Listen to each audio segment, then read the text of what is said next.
नवरात्रि का 8वां दिन एक ऐसा पावन क्षण जब साधक की आत्मा माँ की दिव्यता से भर जाती है। आज हम जिनकी आराधना करेंगे वे हैं माँ महागौरी। नमस्कार दोस्तों, स्वागत है आपका हमारे चैनल श्रृंखला नवरात्रि की महाशक्ति में। माँ महागौरी जिनका स्वरूप पूर्णतया श्वेत, दिव्य और अद्भुत है, जो अपने भक्तों को निर्मलता, पवित्रता और अनंत शांति का आशीर्वाद देती हैं।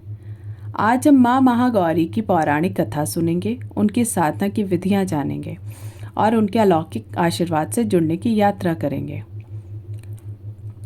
चलिए जान लेते हैं महागौरी का परिचय। माँ महागौरी का स्वरूप अत्यंत सौम्य, शांत और मनमोहक है। उनकी आभा चांदी से भी अधिक उज्जवल है। गौरव वर्ण होने के कारण ही उन्हें महागौरी कहा जाता है। उनकी 4 भुजाएं हैं, एक हाथ में त्रिशूल, दूसरे में डमरू, तीसरा हाथ अभय मुद्रा में और चौथा वरद मुद्रा में। वे बैल पर विराजमान हैं, जो शिव के साथ उनके दिव्य संबंध को दर्शाता है। माँ महागौरी की कृपा से साधक को मोक्ष की शांति प्राप्त होती है। वे बैल पर विराजमान हैं, जो शिव के साथ उनके दिव्य संबंध को दर्शाता है। माँ महागौरी की कृपा से साधक को मोक्ष और शांति प्राप्त होती है। महागौरी की कथा। सदियों पूर्व जब माँ पार्वती ने भगवान शिव को पति रूप में प्राप्त करने के लिए घोर तपस्या की, तो उन्होंने हर सुख सुविधा का त्याग कर दिया। गर्मियों में जलते सूरज के नीचे, सर्दियों में हिमालय की बर्फीली चोटियों पर अन्न जल त्याग कर उन्होंने वर्षों तक कठोर तप किया।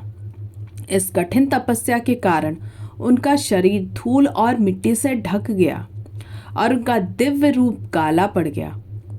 जब स्वयं भगवान शिव ने प्रकट होकर उन पर गंगा जल का अभिषेक किया, जिससे उनका स्वरूप अत्यंत उज्जवल और गौरवर्ण हो गया, तभी से वे महागौरी के रूप में जानी जाने लगी। माँ महागौरी की कृपा से जीवन की समस्त बाधाएं दूर हो जाती हैं। जो भी मनुष्य अपनी हृदय से शुद्धता चाहता है, जो अपने जीवन में सौम्यता और स्नेह चाहता है, उसे माँ महागौरी की साधना अवश्य करनी चाहिए।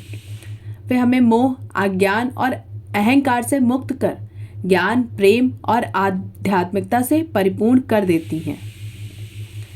माँ महागौरी का बीज मंत्र और जप विधि। उनका बीज मंत्र है ओम देवी महागौराय नमः।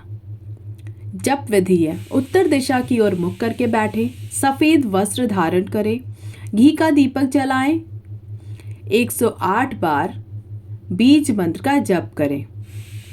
ओम देवी महागौराय नमः। मन को सहस्रार चक्र पर केंद्रित करें। ध्यान विधि कुछ इस प्रकार से है।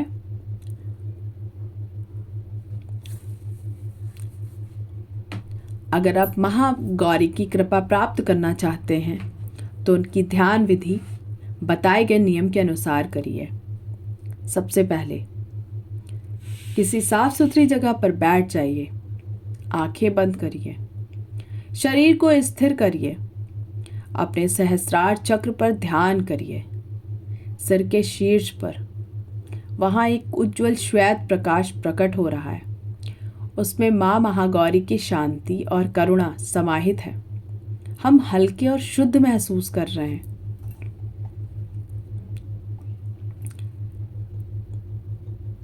उनसे प्रार्थना करते हैं, हे माँ महागौरी, हमें पवित्र कर दो, हमें शुद्ध कर दो, हमारे मन, वचन और कर्म को सात्विक बना दो, हमें अज्ञान से ज्ञान की ओर ले चलो। हे माँ, अपने भक्तों पर कृपा करो, हमें आशीर्वाद से नवाजो। संकेत और दिव्य अनुभव। जो साधक माँ महागौरी की सच्ची आराधना करता है, उसे विशेष दिव्य संकेत मिलते हैं। स्वप्न में जल या चांदनी का दर्शन, अत्यधिक शांति और हल्कापन महसूस होना, आत्मिक पवित्रता और ऊर्जा का बढ़ना। ये सारे संकेत आपको मिलें तो समझ जाइए कि माँ महागौरी की कृपा बरस रही है। आज हमने माँ महागौरी की साधना की। अब हम पूर्णतः निर्मल और शांत महसूस कर रहे हैं। कल नवमी है, माँ सिद्धिदात्री का दिन, जो हमें सिद्धि और आत्मिक उन्नति की ओर ले जाता है। लेकिन इस क्षण अपने हृदय को माँ महागौरी के चरणों में समर्पित कर दें और प्रेम पूर्वक कहिए, जय माँ महागौरी। अगर आपको ये वीडियो पसंद आई है तो आप इसे लाइक करें, अपने दोस्तों के साथ शेयर करें और इसे सब्सक्राइब करना ना भूलें। अगली वीडियो के इंतज़ार में